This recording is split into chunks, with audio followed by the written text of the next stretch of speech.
Bahrain mulai gelisah. Timnas Bahrain mulai Indonesia gelisah? siapkan rencana kejutan di leg 2. Samir Chamam, mantan pelatih Timnas U23 Bahrain, memperingatkan bahwa Indonesia harus dimasukkan ke dalam daftar tim yang Nah, patut sebelum ini diwaspadai diremehkan. karena bisa memberikan kejutan besar.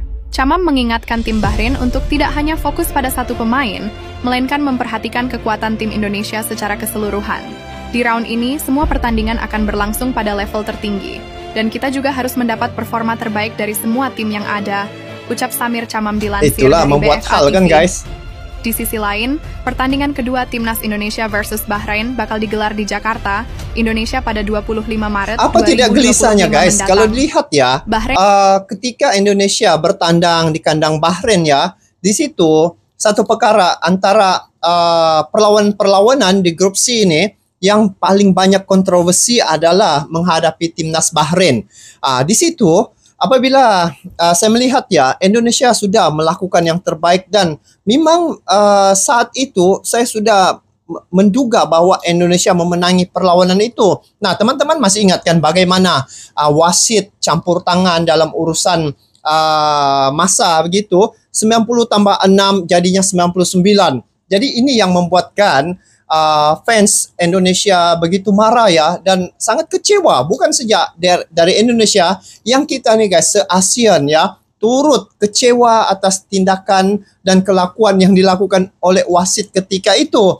Nah, dan bila melihat setelah perlawanan menghadapi Bahrain, Indonesia menghadapi China pula. Nah, walaupun Indonesia kalah oleh timnas China, tetapi tidaklah terlalu kontroversi ya. Mereka menerima dengan hati yang terbuka. Tetapi Bahrain ini yang membuatkan satu peluang keemasan sebenarnya yang ada di depan mata untuk timnas Indonesia, tetapi telah dicurangi. Nah, sekarang nih Bahrain mula gelisah.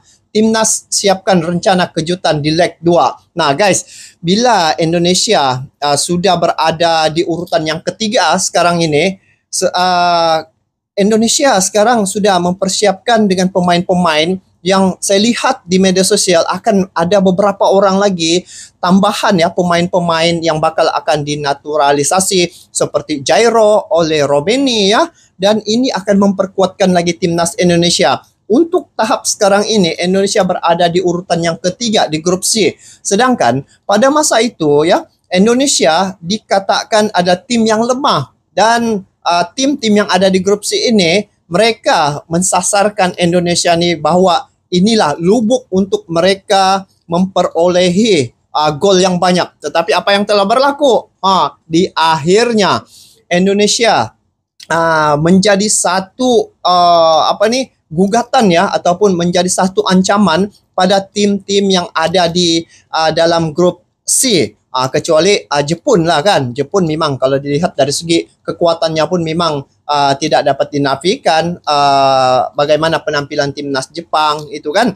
Tetapi tidak mustahil juga guys, sebab bila melihat pemain-pemain timnas Indonesia sekarang ini dihiasi dengan pemain-pemain yang cukup baik, dan juga bila melihat penampilan mereka, sehingga saya datang ke Indonesia ketika Indonesia menghadapi Australia sebelum ini. Sebab apa? Saya tertarik sangat penampilan pemain-pemain untuk timnas Indonesia ini. Nah, ketika mereka datang ke Gelora Bung Karno, pasti akan ada kejutan guys. Sebab pertama, Indonesia sebagai tuan rumah. Nah, lagi-lagi apabila kesan yang tercalar ya pada hati penggemar-penggemar timnas Indonesia ini ketika dicurangi. Nah, nanti di Gelora Bung Karno pasti akan dipenuhi oleh pendukung-pendukung timnas Indonesia. Nah, saya melihat guys perjalanan timnas Indonesia di grup C. Indonesia dia telah mencetak sejarah ya.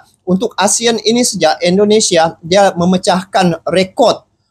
Rekod apa? Rekod kualifikasi Piala Dunia. Sebelum ini hanya 4 poin saja yang berjaya diperolehi oleh Vietnam untuk kualifikasi Piala Dunia. Tetapi Indonesia hari ini sudah meraih 6 poin guys. Ada baki 4 laga lagi. Jadi ini pasti akan menjadi satu jambatan dan juga ruang yang cukup luas untuk timnas Indonesia sampai ke Piala Dunia.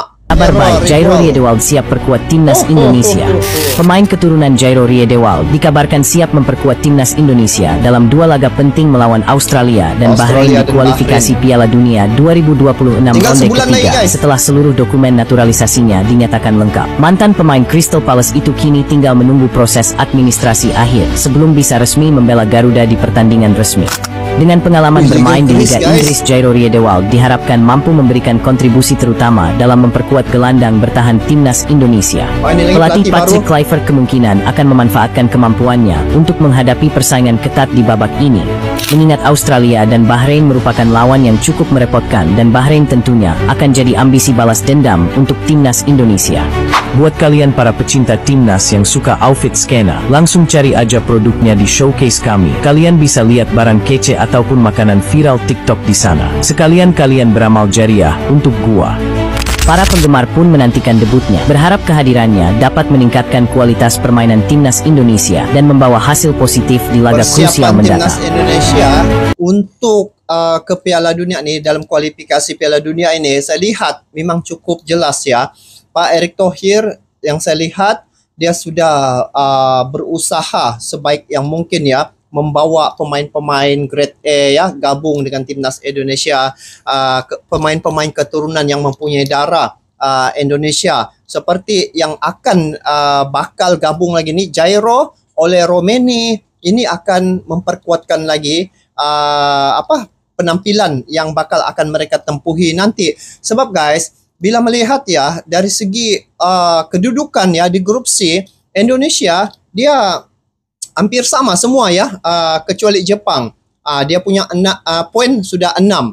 Jadi awalnya itu Indonesia berada di urutan paling bawah setelah Indonesia menghadapi Arab Saudi. Nah di situ kejutan ya telah berlaku apabila Marcelino mencetak jaringan ya. Indonesia mendapat 2 jaringan di situ. Kedudukan itu berubah pada urutan yang ketiga. Jadi Indonesia berada di urutan yang ketiga, sedangkan di dalam grup itu guys ada Australia, ada China, ada Arab Saudi, ada Bahrain ya.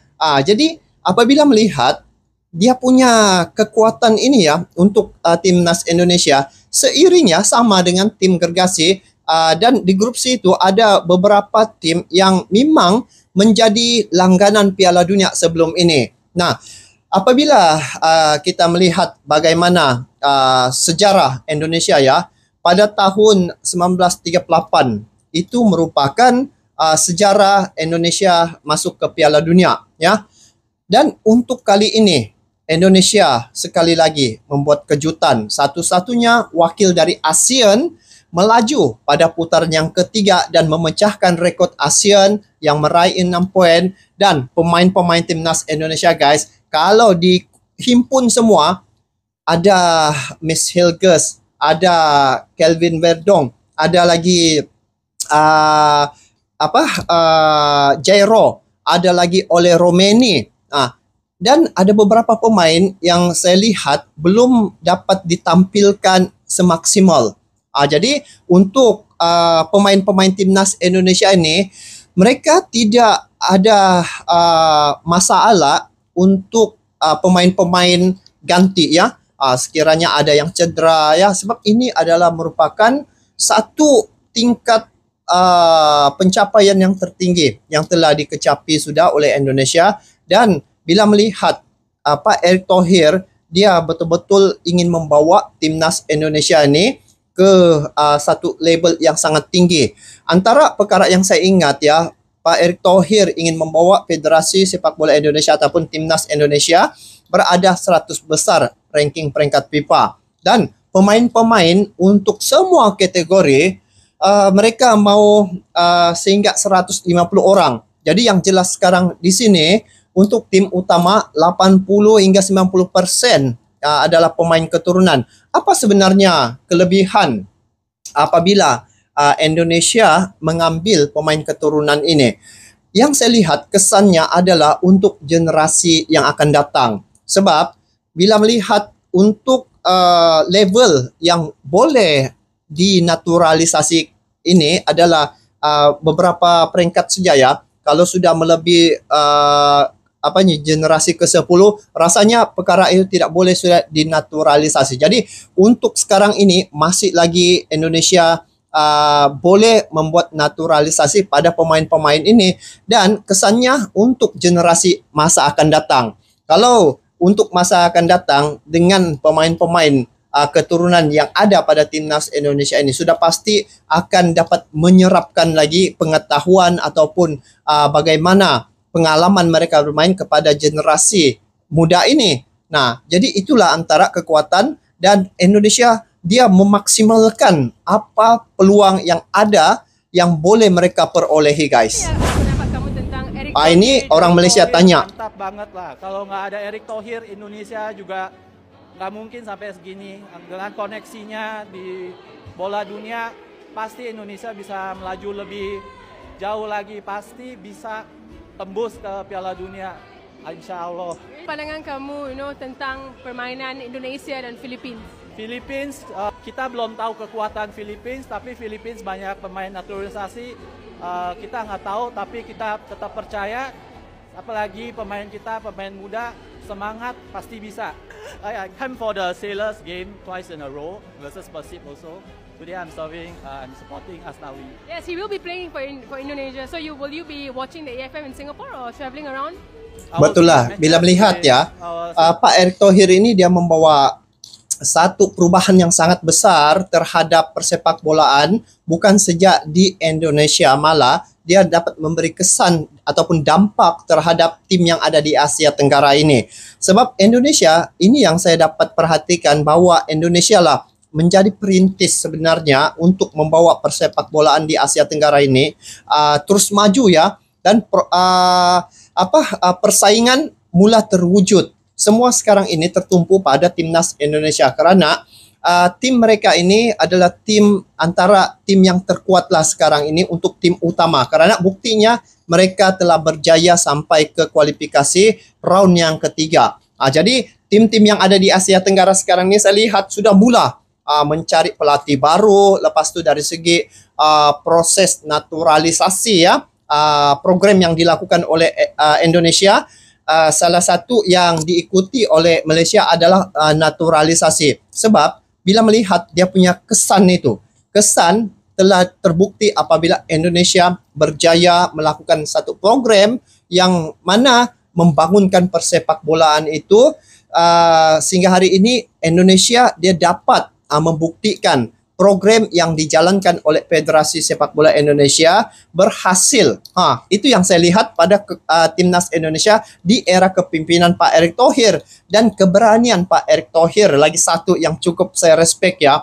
Di saat Indonesia berada round yang ketiga, disitulah dia berani untuk menukar pelatih Coach Sintayong guys pada Patrick Kluivert.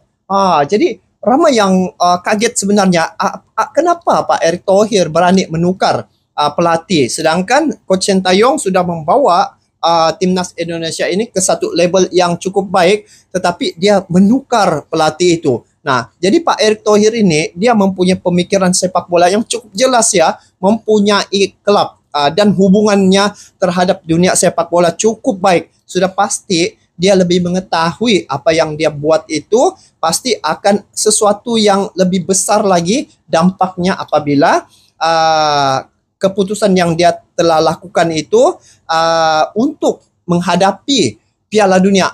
Dan ini bukan satu perkara yang mudah ya, tetapi Pak Erick Thohir berani mengambil risiko itu sehingga dia mengatakan bahwa dia sanggup undur diri dan bertanggung jawab terhadap timnas Indonesia sekiranya ada apa-apa berlaku. Jadi ini merupakan pertaruhan Pak Erick Thohir. Jadi kenapa dia berani lakukan itu? Sebab dia yakin dan percaya bahwa apa yang dia lakukan itu pasti akan membawa satu dampak yang cukup baik terhadap persepak bolaan di Indonesia.